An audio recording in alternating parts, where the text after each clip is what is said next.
Straight talk from Israel. You're listening to Israel News Talk Radio.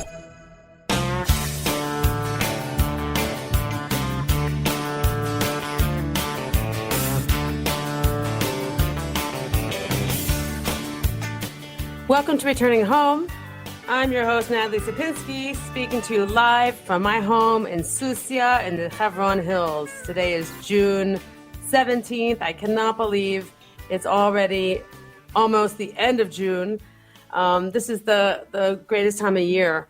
First of all, I want to just say I'm so grateful to be on the show today. We've had a power outage in Susia for the past 2 hours, and this is something that's not so unusual. We had water outages this week also. They're working on a pipe.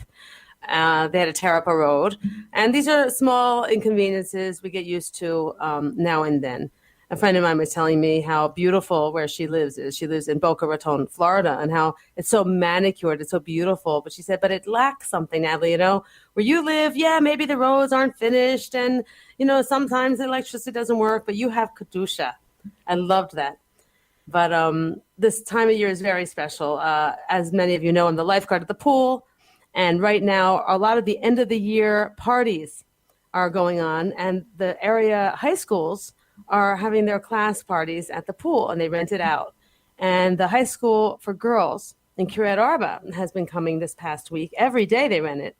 And these girls are so full of life. And they're teenagers. And they're dancing around the pool. Most of their time at the pool is not in the water. Okay, they're standing on the edge in a line, posing for the camera, and doing a line dance. It's so cute, and I find myself, and I don't even know how to explain this. And I hope someone listening is some kind of psychologist and maybe can explain to me why this happens to me every year. But I get, I tear up. I get upset. And I don't know if it's that I am jealous that I didn't have a childhood like this, or I'm upset that these girls are so lucky and they can act so free and so girlish. I don't know, but it is, I do love it. Something about they're so, they're girlish, and I don't remember being like that at the age of a teenager. And I don't remember seeing anyone in my life act like this. They're so girlish. For example, I'll give you an example. They're all covered up. They all wear t-shirts and shorts. Nobody wears a bathing suit, completely just a bathing suit. Okay? So they're very modest. And the coolest girls are dressed like this, the t-shirts and shorts.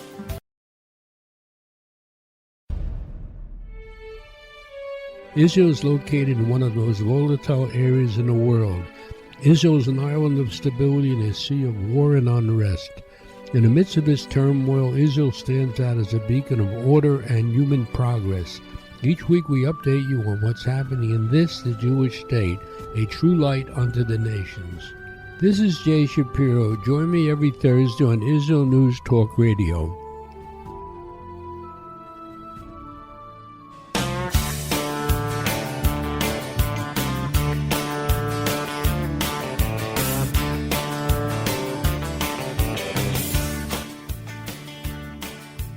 Welcome back to Returning Home. I'm your host, Natalie Sapinski.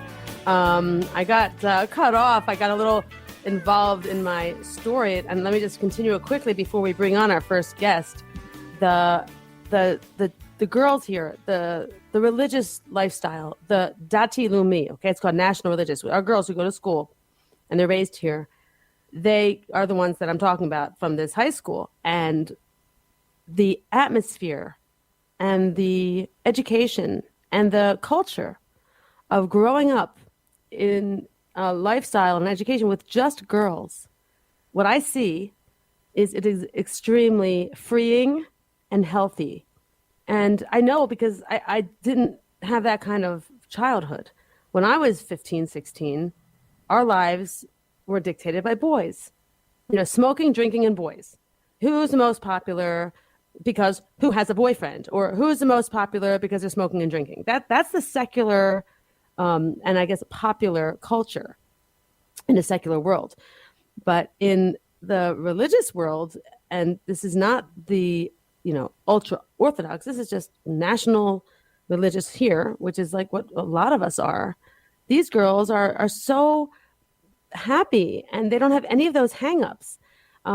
They're here's a great example. Okay, they're constantly playing music, they're constantly dancing to almost like rap, these kind of songs, real modern, real hot, the top 40. And all of a sudden, someone has this great idea to play nursery rhymes. So I see them on the side of the pool, on the sidewalk, on the deck, building a bridge with their arms, two girls, and then all the other girls to a nursery rhyme song, okay? Going through under the bridge like you do almost like at a wedding, holding hands. Like it was very it was beautiful. It was childlike. And what does it say? It says these girls are children and they're happy and they're allowed to express themselves. I loved it. I loved it, and I love that they don't have that same kind of the awareness of being shy or being embarrassed or worrying about boys or their bodies.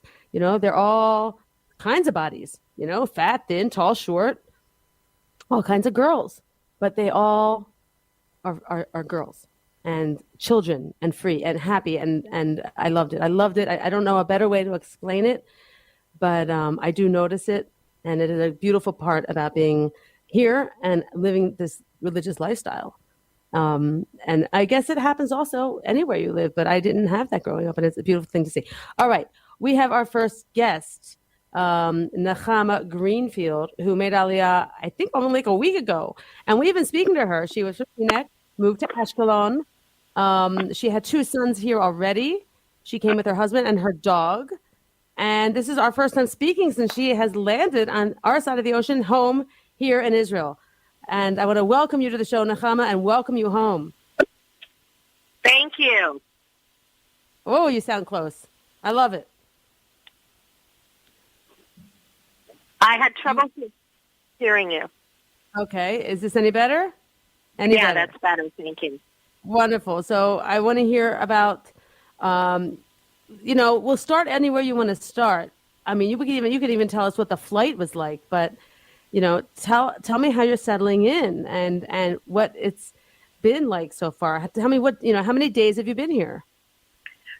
This is our first week. So today is day 6. Okay. So you got here on a Friday, I guess. No. We got in very late Thursday night. Okay. All right. So we're finishing out our first week, and everything at the airport was fine. We got off the plane. They took care of everything. We had a security person who pretty much took us, I guess, each family separately and gave us all our... Oh, wait. Slow down. Each family. How many families made Aliyah from your flight? On my flight, 2 people, myself and my husband. Oh, and the dog, of course. Oh, so what are you talking about, security taking each family? Well, there was another flight that came in right after us, and that group with us all met in a room. They gave us some snacks. They gave us our papers. They give you a little bit of money. They give you a little SIM card for your phone. That's good for the first 30 days or 3 months. I don't know. We didn't use it. And basically say, there you go. And so we follow everybody. Nefesh B'Nefesh. Okay, great. Correct. Then we follow everybody to do what we all do, where we go to get our suitcases. Ours were in a different location because we were on a different flight. So we actually had a security advisor that stayed with us from the time then on. She helped us get our suitcases. She helped us get our PCR taken care of. And she helped us exit the airport through a different way than most people would normally exit, so that they made sure we got into our cab, or whatever you want to call it. It's not a shirut, it's a cab. And you go directly home. There's no ifs, ands, or buts, no stopping. So that's what we did. And the next morning, we were scheduled to have a PCR done. To have our serology test done at our Airbnb. And they were supposed to come between 8 and 9 a.m. And by 3 o'clock, we were getting kind of anxious. And all of a sudden, at 3:30, it's Erev Shabbos. In walks two guys. One guy who's the phlebotomist, and the other person is holding a bouquet of flowers, throws them on the dining room table, and gives my husband a huge hug. It's my nephew. Okay. He knew we were going to be here, and he's allowed to see us because we're still in B-Dude. You didn't say any of this, and I didn't know. Everybody's in B-Dude until you're done with all this. So B-Dude is quarantined, so you're alone in your apartment for, 10 days? No, we didn't have to do 10 days. So we did the serology test, and because it's Erev Shabbos, we knew we would have to be alone in the apartment for Shabbos. We had friends who dropped off food for us, left it at the door. We're done. We have more than enough food than we need. And then what we didn't know is, because Nefesh B'Nefesh, I guess, seemed to think that we had to fill out all kinds of forms and send it to the Ministry of Health. No, you just have to do star, I think it's 8990 or 5400, I forget what it is, whatever the Ministry of Health is. You give them your passport number, and they tell you you're free. And then 5 minutes later, they send you a text message, and you're free. Okay. And that's it. Okay. Now you have your letter that proves that you are no longer in quarantine. We didn't know this, so we had an extra day. But when friends and family heard what's going on, they said, no, that's not what we do here in Israel. So whatever. You ask for the good, the bad, and the ugly. That's the good and the bad. Thank God for friends and family. No, do not wait and fill out some kind of crazy form. So basically, we're like every day doing one little thing. Okay. We took a bus from Ashkelon to Yerushalayim. Okay. We took buses around town here. We walked around town here. It's really beautiful. It's very peaceful, very nice. We even got to see the apartment that we rented sight unseen, which was a very, very big mistake. Don't do that. Okay, yeah. Slow down a bit because, I just want to get a handle of what your situation really is. You're in Ashkelon at an Airbnb, and for how long? Oh, that's for 4 weeks. For 4 weeks. And you found an apartment to rent? Correct. Online. With a realtor. Okay, so go on. So let's hear that. Well, so we kind of did it sight unseen, a picture here and there. It's not exactly what I would recommend to anyone in the future or what would have been the best for us, but it's fine. You got to kind of go with the flow. But what we didn't know is the way it works in Israel is you talk to a realtor and they only know that little bit that comes out of their little office. They don't even share with other offices by the same company. So they don't have multiple listings like we do in the United States and in Canada. So we learned something. Do everything on Yad 2. Yad Shtayim has everything. It translates. Slow down a second because I'm not sure really what you're talking about when you say how to find an apartment. Even if you're overseas, the best way to find an apartment is to go on Yad Shtayim. Okay, so that's a website. Okay, for those of you who don't know, YAD2, right? Okay, not everybody has that inkling of looking through listings because that's really what it is. It's looking through listings. Correct. Some people want to depend. Look, Nechama, some people do it the old-fashioned way, just like I still use a travel agent. Some people want to use and that's a person. Fine too. The reality is we're still in unusual times because it's not like we can get off a plane and go stay with mishpacha, stay with family for a couple of weeks until we can find a place to live. If we had that, it would be one thing. But because we had to go into quarantine, you can't do that. So you feel kind of pressured. So why but not at all, because what you did was a great solution. You rented Airbnb. That's not pressure. That's the opposite of pressure. But it's still pressure because you're at the Airbnb, your lift is coming, and where are you going to go after the Airbnb? When all your stuff comes. So no, really, it is a bit stressful. I do think that in the next few months things will ease off, and it'll be much easier for people making Aliyah. But in the meantime, you know what? We're okay. We're going with the flow. It's fine. So I do not have a Teudat Zehut yet. I know my number on my Teudat Olet. It says my Teudat Zehut number. All right, let me just translate.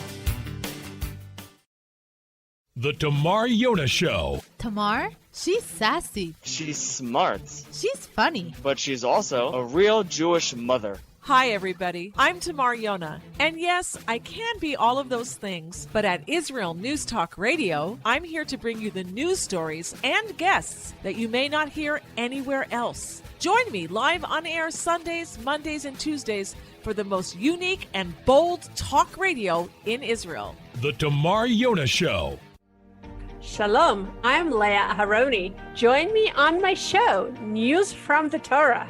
Each Sunday, we'll use the weekly Torah portion as a prism for understanding the news today. Listen to News from the Torah to gain clarity about the times we're living in and to understand your own spiritual path in the process. News from the Torah every Sunday on Israel News Talk Radio.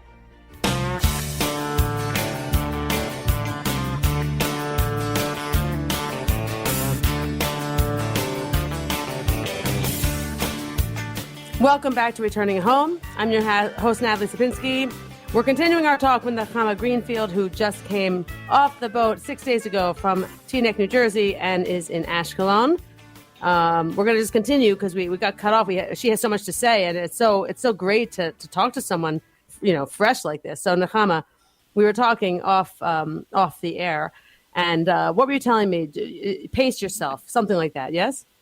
Yeah, what we've been told by many people and we see is treat yourself like you're on vacation. Take every day one little thing that you're going to do and get it done. And if it doesn't get it done, do it the next day. You have to have a lot of patience. It is a new country, a new culture, a new language. And, I mean, that's just reality. This takes time. So, you know the old story, smell the flowers. So for me, it's watching the sun go down. It's beautiful. Right. And we're home. We're home, and our sons are here. Right. Yeah, that's good. Do one thing at a time, one day at a time. Take one day at a time. You're right. You're right. And you said something else. You keep repeating this, and I think it's very good advice.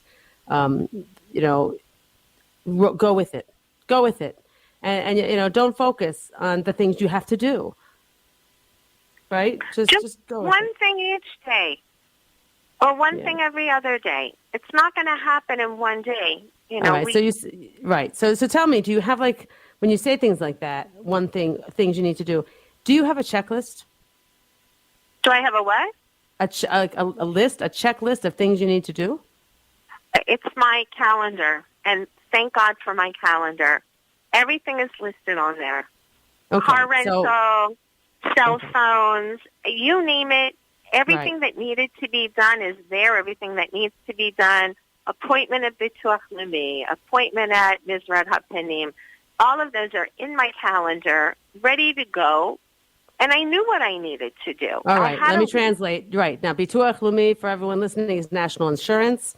The other one, I don't remember what you said, but these are bureaucratic issues that you do when you move here. That does not exist, I guess, if you move from state to state or from city to city so much, because you keep your bank and you keep your health insurance and other things. But here you got to do it all new and in Hebrew. That's what you got to tackle these next. So when you said the bad, the interesting thing of the bad, not everything, but for some things, if you make phone calls, you have to press a certain number. And the initial comment will be in English, and then everything else switches back to Hebrew. So my comment is have a friend or family member with you for all of that. Right. Now, I want to clarify because I know exactly what you mean, but I want to make sure our listeners do. When you make phone calls in Israel to a bank or a health clinic, anything official, any government ministry, the menu options there are 4 languages here. It's first one for Hebrew, and it's all in Hebrew, by the way. They greet you in Hebrew. The voice is in Hebrew. Press 1 for Hebrew, 2 for Arabic, 3 for Russian, 4 for English, right? If you push 4, you will get someone who speaks Hebrew. You will not get an English speaker. It's a joke. It's like ridiculous. Correct. Yeah. So like Nechama is saying, great advice, Nechama. Have someone do this stuff for you. Yeah. Have somebody there to help you. Don't expect to do it yourself, and then you'll be fine. Right. A child, a Hebrew speaker. I still have my kids do this for me. I understand it. I just don't have the patience. I don't. And sometimes then not only the initial comment is in Hebrew, but all the other things you need to do. You need to, follow another menu, right? I mean, Correct. That's crazy. Oh, that's exactly what happens. They ask you for information. Yeah. That will happen the rest of your life, and the rest of my life. And right, that's bureaucracy. That's being an immigrant. It's being a foreigner. And Fine. We can do it. We can do it.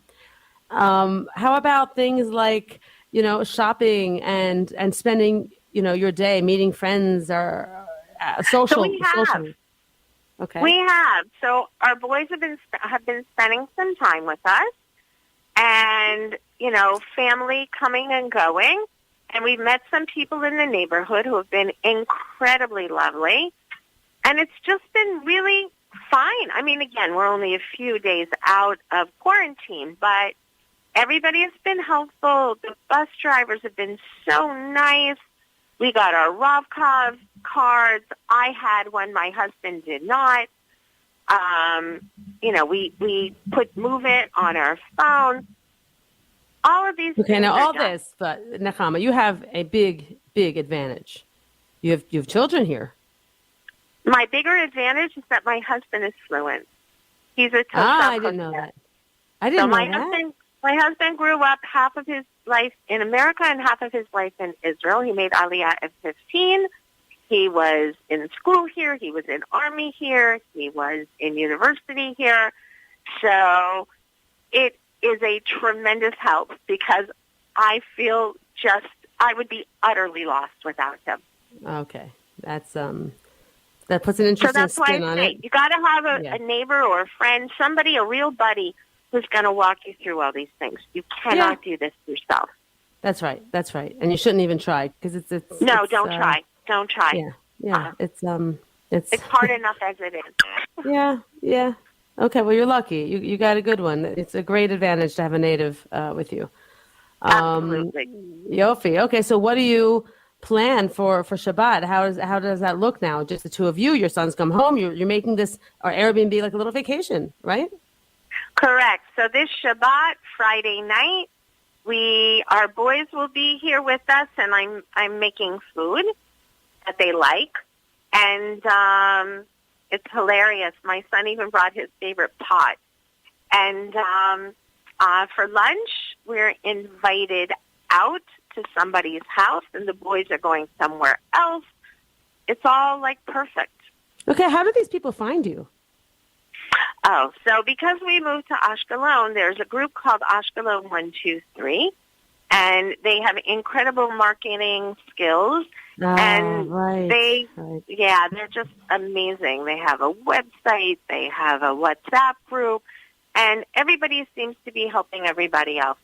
So any questions, anything, pose it to the group, and they'll help you out.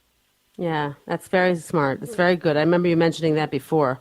Ashkelon doesn't have such a big Anglo community either. So because it's I guess, small, it's very warm, right? They're very tight. They're very warm. Incredible. Incredible people. Every person we've met so far has been above and beyond incredible. Okay. I have a question for you. You mentioned earlier that you don't recommend going through a realtor. You didn't explain why. You don't have to explain why. What's wrong with the apartment? We also got a story from another woman who said she came here, also rented a house, got to the house, not what she thought, had to find another one. What aside from going and looking yourself on a website, you're saying Yad Shniya would be better. But, Nechama, when you're not here, That's the first thing. Right. So our very dear friends are making Aliyah from Seattle, and here was my recommendation to them. Come. Pretty soon, everything will be opened up. Come. Go to an Airbnb. Find yourself a nice apartment you want to rent. Rent the apartment. Go home, back to wherever you came from. Send your Lyft. Get on the plane and make Aliyah, and then you have a place to go to. That's my recommendation. Okay, that's not going to work for families with it's not going to work for people who have big families. It's not going to work for a lot of people. It's expensive to move back and forth. Correct, but it's the ideal way. The other option is to just go with the flow. Right. And that's the Israeli way. So with us, it's not exactly what we want, where we want, how we want, but it's okay. It's fine. It's okay anyway. I'm not buying, I'm renting. Right. That's the advice, though. That's the advice, Nechama. When you come, rent a place. Find a place online with a realtor or otherwise and rent your first home. That's your advice. And that's very important. And I tell people that all the time because you don't have, it's just too much pressure to buy a home forever. No, don't do ridiculous. That. Yeah. I mean, no. Unless it's your sister and your brother and your community and you totally are going to rely on them anyway, fine. Fine. Even then, the home would be yours. I think the best thing to do is whatever you do decide to do, whether it's perfect or not perfect, to just relax and let it be what it is because nothing's permanent. It's fine. Right. Even Israelis move a lot. It's surprising when you see that. We've had people in Susia. I've been here 15 years, and every year a family leaves, a good family. And I'm like, why are they leaving? And and they've already built their home. They've added rooms. They've done all this. I'm like, what? Are they crazy? But Israelis just, they don't have that fear. They don't have that they don't plan much, and they live for today. And I love it. And all Americans, maybe just us. I don't know. Maybe we didn't have that growing up, but it's a very nice, light way of looking at life. Correct. I agree so much. Yeah. No, they're not married to their home. Right. They're married to their spouse. Right. Their families. Yeah. They take them with them wherever they go, either a desert or the mountains, and it's great. It's great. They're up for the adventure, and you see that in the world. Israelis travel all over. It's a beautiful thing. It's a great energy they have.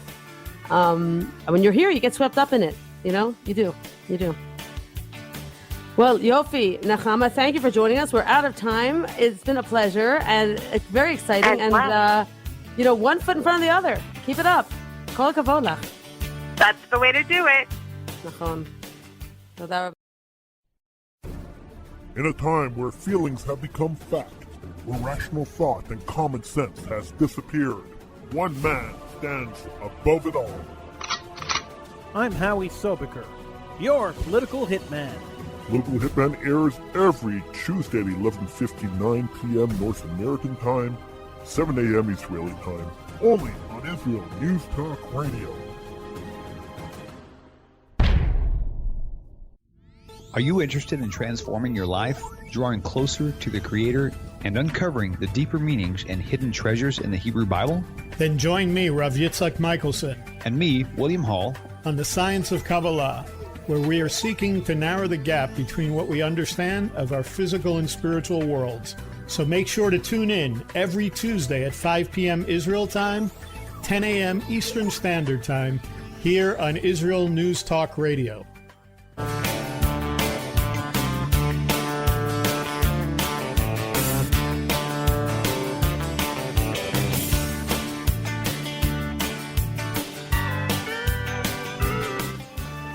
Welcome back to Returning Home. I'm your host, Natalie Sapinski. We are just wrapping up here with our new Ole, Nechama. And now we have waiting to speak with us an immigrant who has been here for a long time, it seemingly. Aliza Bracha from the Philadelphia area moved to Pardes Chana. And we've had her on a few times these past few weeks. I think she's probably been here 3 months by now. And we always like to hear what she's up to. She is a busy one. Aliza, are you with us? I am with you. Yofi, welcome to the show. Nice to talk to you. How long have you been here now? Like 3 months? 4 months? Yeah, we're counting days. We are up to 109 days. Okay, very cool. Very nice. Yeah, I never did that. Yeah. That's like what people do in jail, but okay, do it here. That's great. Tell me, I see you're busy. You're very productive. I see your Facebook posts. I follow you. You are, I understand, you're like a dating coach, right? And you're like all over the place. Busy, and that's very cool. Very cool. What is the rest of your family? You're settled in, professionally, but the rest of your family, I guess, they're taking their time. Your children, their Hebrew isn't like where you want it to be. Tell me the struggles you're going through with that. Right. So our kids are in schools, and they're Israeli schools, and most of the kids in the class don't speak English. One of our kids has a few English speakers, 3 or 4, and he's thrilled because if he doesn't understand or if something's going on or at recess, he can definitely connect and talk to them. But the other 2 kids are in really completely Hebrew-speaking classes with Hebrew-speaking teachers, and in the beginning they were coming home and they would just look at me like I don't understand anything. I'm sitting there and I'm in class, but I don't know what to do. And I think also they had a lot of energy, and they couldn't get all of that out. They could play it, but you want to do talking energy. So then they would come home and they would talk a mile a minute. Right. So it's been frustrating, but I notice they're coming home, and I reward them when they speak in Hebrew at home, when we use phrases and different things, whether it's cleaning the table or setting the table or picking something up or putting it away. And we're trying to use things and motivate them, and I'm shocked at how much they don't realize that they actually know. And then sometimes I've heard them playing with each other, and one of them will go, "Yay!" Like he's really excited. Right. And he doesn't exactly know what it means or how. But it doesn't matter. They're imitating. They're learning. This is so funny. I'm listening. I'm dying here because you are like learning Hebrew together, and it's bizarre to me. It's good, but it's so funny that I'll give you just a contrast, if you don't mind. When our children were in kindergarten here in Gan, and we were considered foreign, immigrants, and we'd been here 2 years already, the Ganenets said to us, "You need to enter Hebrew into your home." And they gave me like a CD. And I said to them, "No, I don't. That is your job."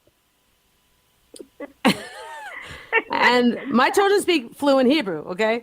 Wow. And you didn't enter it into the home at all? You just let it go? Yeah, what? I'm going to teach them Hebrew? It's ridiculous. No. They do what your kids do. They do what your kids do. They speak Hebrew among each other. I'm sorry. Say it again. A taxi cab driver give me a little bit of musser, of rebuke, and he said, "No, you have to speak at home all the time, Hebrew." Oh, I said, "But I don't know it so well. I'm going to teach them wrong." He said, "Right. It doesn't matter." Oh, he's an idiot. No, I disagree with him. He's a moron. You are an English speaker, and you are in your 30s, 40s. You're an adult, and you're in a foreign country, and the children are going to learn first. That's just the way it's going to be. Right. And I keep telling them, whatever you learn, you have to come home and teach me, because there might be words that I don't know, and you're going to know them. Yes. And they're going to curse before you, and they're going to insult each other, and the cursing, I just laugh. I mean, thank goodness. I learned Hebrew in college. I came to Israel when I was single, and I learned Hebrew. But my husband can't follow. And when I hear them, my children, teenagers today, the way they insult each other, the way they speak to each other, the way they speak to their friends, it is so funny because you don't speak that way in America. You don't do that. Right. And they're very rough here. It's hilarious. Right. Lisa, My daughter said, she's like, right. it's not a very pretty language. It's a very ugly, rough language. She's like, I don't like to hear it. I was like, well, you're still going to have to learn how to speak it. Sorry. Right. It's so direct. When I was working, I was single. I worked for import export. I was in charge of import export for a computer company, and I was in charge of the money, the banks, the shipments. And I would call the bank, and I learned on the job. I learned by listening to the way people spoke in the office. And I would call the bank and Teviliota, Tenliota. And what's the translation? Give me her. Right. The girl's name was Orly. Give me Orly. That's who talks like somebody. That? Give me Orly. That's how I talked. Right. You know, it's very direct. And your children will come around. I mean, what are their ages? Remind me, the ones that are the oldest, the older ones that are having trouble. The oldest ones are 17 and 15. We've got. But they're they're in an English program, right? No, it's an English program that does 20 hours of Ulpan a week, and then next year they're speaking to them all in Hebrew. They're totally transitioning. They're not alone though. They're with a program. They're going to be fine. They're not alone. Correct. And the younger ones are all having birthdays now. We went from odd numbers 7, 9, 11 to 8, 10, 12. All right. So they're still young and they're going to be fine. Elisa, they're going to be fine. They will. They'll pick it up. They'll pick it up. I mean, your oldest of those three little ones is 11 and 12. She'll pick it up. He'll pick it up. It'll be tough for a little while. Fifth grade. I mean, I'm imagining middle school. How can you go? I mean, kids in America, they're writing book reports, they're reading novels, and we're sounding out words and not even understanding sentences. It's okay. Let him at least keep up with his English so he has one strong language. And we do that at home. We do have that supplementally at home as well. Okay, so it'll be okay. I mean, socially, it's more important, and that they have friends. That's super important. Right. Okay. Aside from that, what do you have to report? What are the struggles you're having? How about that? Let's tackle some of those. Aside from that, the struggles. So we went to get our licenses converted. Right. I need my Israeli license. My American one's only good for 1 year here, and then it expires. And with Israeli bureaucracy, I think it's going to take me about a year to get it. But in reality, it's supposed to actually be easier now to get your license because you don't have to do a test and you don't have to do any lessons. You just go in, you show them your documentation, you print out your license history, and you say, hey, look, I've been a driver since I was 16, and I've had a license for all of these years. Here you go. And then they give you the license, and poof, they convert it. It's very lovely and very magical and great. But that was not my experience. We went into the office, and they said, okay, no good, go to a lawyer and get them to confirm everything that's written here.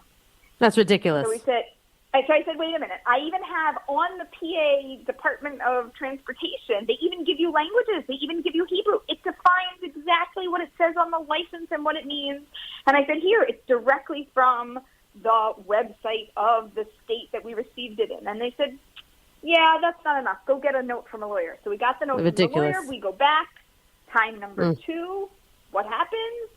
No, I'm sorry. Yeah, not a lawyer. You need like a lawyer notary. We're going to go a step further, and we're looking at the lady. The lady was going to try to take care of us. It looked like, and then her boss comes over with her hands crossed, looking like, nope, sorry, and like walked away, and that was it. So of course I got Nefesh B'Nefesh on the phone because they're my savior, and I'm like, can you deal with this? And so they're trying to talk to Misrad Rishui, which maybe you know the definition of that, but it's like the head of the head, the head transportation office. And so far, we have no resolution. We have no license. And somebody else said, oh, you know what? Go to a different office. You went here. Go there. Go to the place where they have a lot of Anglos, and it'll be no problem. I said, right. Yeah, okay, except they might have already, flagged our account. I don't know. I don't know if one office talks to another or if it's in a computer system. But nobody else we've talked to, and even Nefesh B'Nefesh, said they're like, this has never happened. Never. Mm-hmm. It's like, oh, good. I'm so glad to be your guinea pig. Sure. Yeah, it's ridiculous. Okay, well, I hope that works out. I think that's great advice to go to a different office. These are all human beings, okay? And it's some offices, they are used to dealing with Anglos and they're used to these papers. And even if they see something that they need, they know what to do. They know what to do. You know what I mean? Right. Okay, do that. Yeah. It says C, like Class C or whatever is the Right, classification for. They said, "Oh, we don't know what C means." I said, "Well, Okay. here it is. Here's the definition. It tells you." Yeah. And then, no, sorry. Yeah, and it's foreign to them, so they're pretending it's your problem. This is typical. How many people? I said to the lady, I said, "Listen, how many people do you have making Aliyah? This makes no sense. You're going to make your lives more difficult. And let me do you a favor and tell you, there's going to be hundreds of people coming to make Aliyah, thousands, and we all have American licenses, and a lot are from Philadelphia and Pennsylvania. This is not so difficult. They all say the same thing." Yeah, She didn't talk. It didn't make sense. There's an expression I'm going to say to you. It's called Rosh Katan. I'm sure you've heard it. Okay. Have you heard it? Yeah. No, but it makes sense. Yes, it's Rosh Katan. Small minds, only working in the box. And some of these bureaucrats, just like bureaucrats all over the world, are like that. And you just move on and find someone else. Just find someone else, and it'll work out. This should be your worst problem, Eliza. Amen. Amen. Yeah. Well, we're about out of time. I don't want to have them cut you off. So I want to wish you Shabbat Shalom. And thank you for coming on the show so often. And I'm going to keep chasing after you because you're a very good example of a pure, 100% American family who came here with no family and struggling. Toda rabah. My pleasure.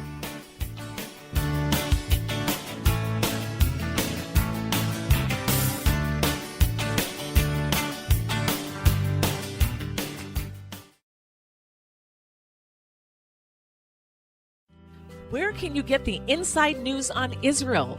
At Israel News Talk Radio, we're dedicated to sharing Israel's inside story with the world by providing our listeners with news on Israeli politics, current affairs, and Israeli Jewish culture. The Israel News Talk Radio homepage also provides you, the listener, with useful information at your fingertips, with scrolling news headlines, weather, currency exchange, Shabbat candlelighting times, and so much more.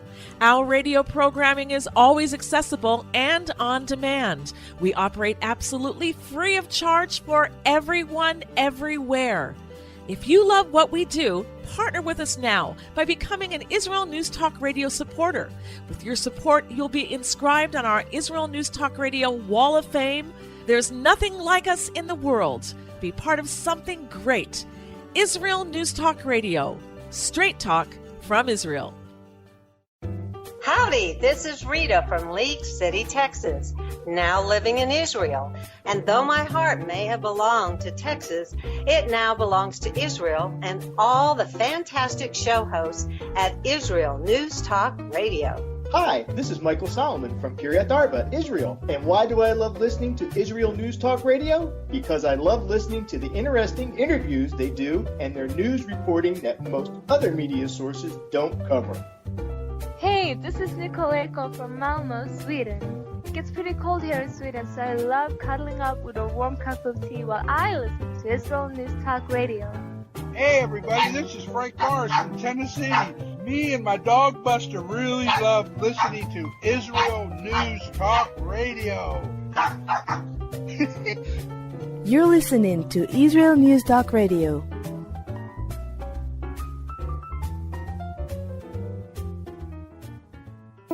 News, opinion, and more. You're listening to Israel News Talk Radio.